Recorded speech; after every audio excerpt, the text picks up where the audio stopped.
दोस्तों स्वागत है आप सबका एक बार फिर से आपके अपने एजुकेशन चैनल एजुट्यूबर देव में। दोस्तों राजस्थान के कवि और साहित्यकार का ये तीसरा भाग है। इससे पहले दोस्तों हम 2 भाग कर चुके हैं और बहुत ही महत्वपूर्ण क्वेश्चंस उसमें जो है हमने ऐड किए थे। अगर वो भाग आपने नहीं देखे हैं, दोनों ही नहीं देखे हैं या कोई एक से भी नहीं देखा है, तो फिर आप जाइए, जो उनके लिंक्स हैं वो आपको इस वीडियो के विवरण यानी कि डिस्क्रिप्शन में मिल जाएंगे। वहाँ से आप उन वीडियोज़ पे जाइए और उन्हें देख कर आ सकते हैं। दोस्तों करते हैं इस पार्ट को शुरू। उससे पहले कुछ पंक्तियां हैं। माई एड़ा पूत जन जेड़ा राणा प्रताप अक्सर सूतो औज के जान सिराने साप। दोस्तों ये जो पंक्तियां वो महाराणा प्रताप के बारे में कही गई हैं और जो लेखक हैं इन पंक्तियों के वो हैं दुर्सा आढा। तो वो कह क्या रहे हैं, देखिए। माई एड़ा पूत जन, माई से मतलब माँ है, तो एड़ा पूत जन मतलब ऐसा पुत्र पैदा करो कि जेड़ा राणा प्रताप, तो राणा प्रताप के जैसा पुत्र पैदा करो।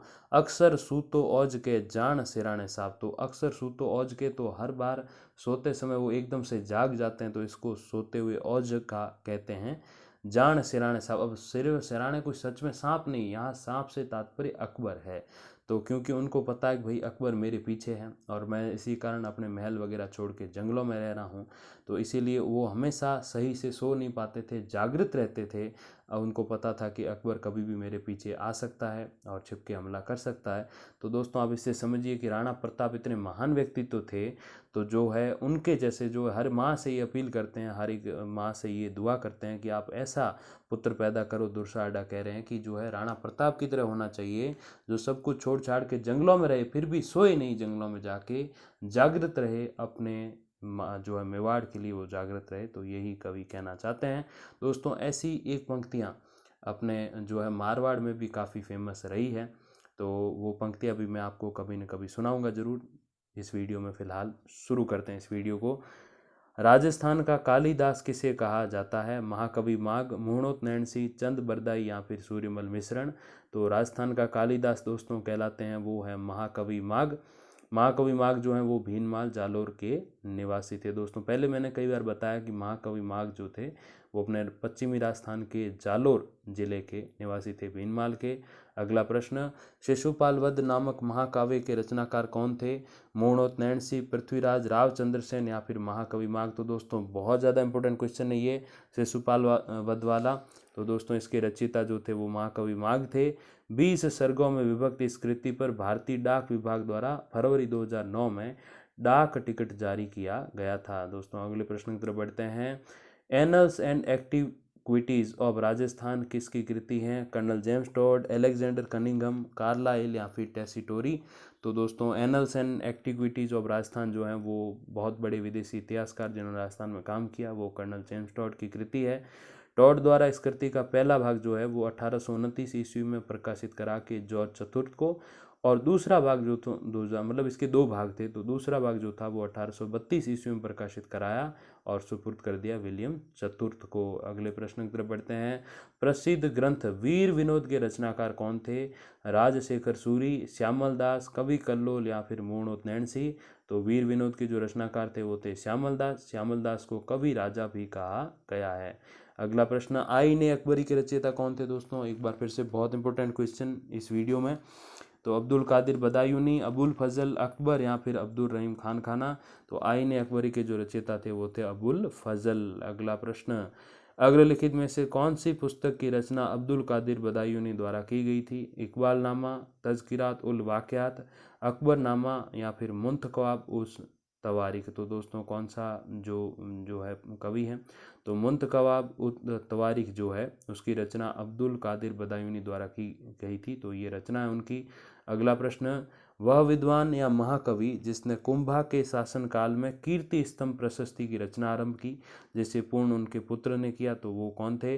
मंडन, अत्रि भट्ट, प्रताप सिंह या फिर उदय सिंह। तो वो विद्वान जो थे वो अत्रि भट्ट थे।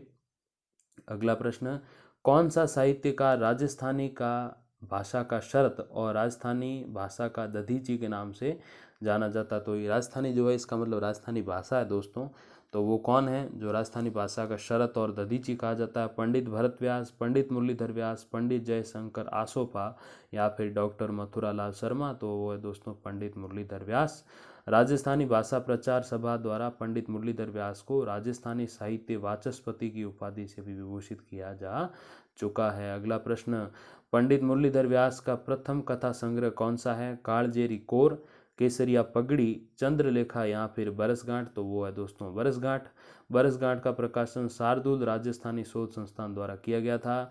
व्यास ने राजस्थानी को संविधान की 8वीं अनुसूची में शामिल कराने की पूरी कोशिश की थी। अगला प्रश्न, राजस्थानी कहावता और राजस्थान के दूहे, राजस्थानी दूहे जो है किसकी रचनाएं हैं? गौरीशंकर, हीराचंद ओझा, डॉक्टर सत्यप्रकाश, पंडित मुरलीधर व्यास या फिर अगरचंद नाटा? तो वो कौन है दोस्तों जिन्होंने राजस्थानी कहावत और राजस्थानी के दूहे की रचना की? तो वो हैं दोस्तों पंडित मुरलीधर व्यास। अगले प्रश्न की तरफ बढ़ते हैं। मुगलकालीन किस पुस्तक से 17वीं और 18वीं सदी के राजस्थान की राजनीतिक, सामाजिक और आर्थिक स्थिति के बारे में जानकारी मिलती है? तो कौन सी वो पुस्तक है दोस्तों? बादशाहनामा, तारीख शेरशाही, मुंतखब उल लुबाब या फिर मासिर ए आलमगिरी? तो वो पुस्तक जो है दोस्तों वो मुंतखब उल लुबाब। इस पुस्तक की जो रचनाकार है वो मोहम्मद कासिम हैं। अगला प्रश्न, मासिर ए आलमगिरी के लेखक कौन हैं? अब्दुल हमीद लाहौरी, मोहम्मद साकी मुस्तैद खान, मोहम्मद हासिम या फिर जियाउद्दीन बरनी? तो मासिर ए आलमगिरी के जो लेखक है दोस्तों वो है मोहम्मद साकी मुस्तैद खान। इस पुस्तक में अजमेर के संबंध में महत्वपूर्ण जानकारियां जो हैं वो संकलित हैं। अगला प्रश्न, तो ये कुछ कथन है दोस्तों, ये किसके हैं? जैत छाड़ी जोगी कहा, सत छंडे राजपूत, शेख ना सौंपो शाह की, जब लग सिर साबूत? तो ये किसकी पंक्तियां हैं दोस्तों?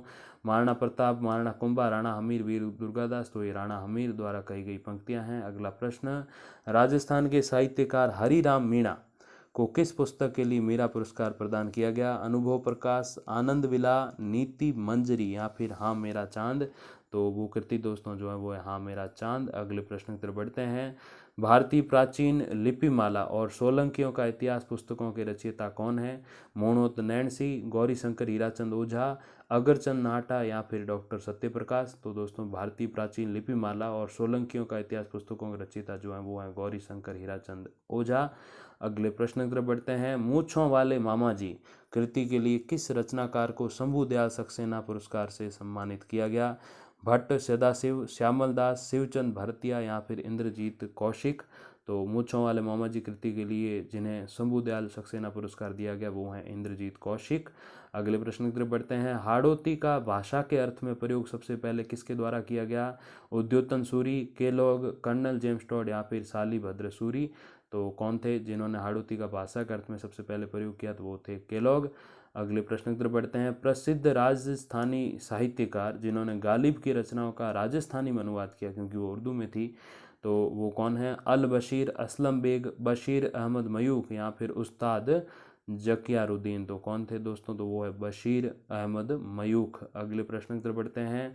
हजार घोड़ों पर सवार कृति के रचनाकार कौन है? हरि राम ओला, भरत व्यास, यादवेंद्र शर्मा या फिर राघवेंद्र शर्मा? तो हजार घोड़ों पर सवार कृति की जो रचनाकार है वो यादवेंद्र शर्मा। अगले प्रश्न की बढ़ते हैं। हूँ गौरी किण पीवरी, चांदा शेठानी, जमारो तथा जोग संजोग नामक हिंदी उपन्यासों के रचनाकार कौन हैं? कन्हैयालाल सेठिया, राघवाचार्य, राघवेंद्र शर्मा या फिर यादवेंद्र शर्मा? तो हूँ गौरी किण पीवरी, चांदा शेठानी, जमारो तथा जोग संजोग इन सारे उपन्यासों के जो रचनाकार है वो है यादवेंद्र शर्मा। अगले प्रश्न की तरफ बढ़ते हैं। प्रसिद्ध रचना सेनानी के रचनाकार कौन है? अर्जुन पाल सिंह, कन्हैयालाल सेठिया, मेघराज मुकुल या फिर सूर्य शंकर पारिख? तो सेनानी जो है उसके रचनाकार है दोस्तों मेघराज मुकुल। अगले प्रश्न की तरफ बढ़ते हैं। जोधपुर के राजा मान सिंह के दरबारी कवि जिन्होंने कूप दर्पण नामक पुस्तक की रचना की वो कौन है? बिहारी, बांकीदास, बहादुर सिंह या फिर यादवेंद्र शर्मा? तो जोधपुर के राजा मान सिंह के दरबारी जिन्होंने कूप दर्पण की रचना की वो है बांकीदास। अगला प्रश्न। ईस्ट इंडिया कंपनी की काली करतूतों के विरुद्ध जन जागरण का शंखनाद करने वाला भारत का पहला कवि किसे माना जाता है? कन्हैयालाल सेठिया, विजय जान देथा, केसरी सिंह बारठ या बांकीदास? तो वो है दोस्तों बांकीदास। अगला प्रश्न। वह कछवा वंशीय शासक जिनके समय कवि बिहारी द्वारा सतसई और राम कवि ने जय सिंह चरित्र ग्रंथ की रचना की, तो वो कौन है दोस्तों? स्वाई ईश्वर सिंह, स्वाई जय सिंह, स्वाई मान सिंह, स्वाई प्रताप सिंह? तो वो है दोस्तों स्वाई जय सिंह। अगला प्रश्न। राजस्थान में रानी जी के नाम से प्रसिद्ध लेखिका कौन है? गौरीबाई, चंडीबाई, लक्ष्मी कुमारी चूड़ावत या फिर इनमें से कोई नहीं? तो रानी जी के नाम से प्रसिद्ध लेखिका जो है वो लक्ष्मी कुमारी चूड़ावत। पिछले वीडियो में काफ़ी क्वेश्चन थे उनके भी।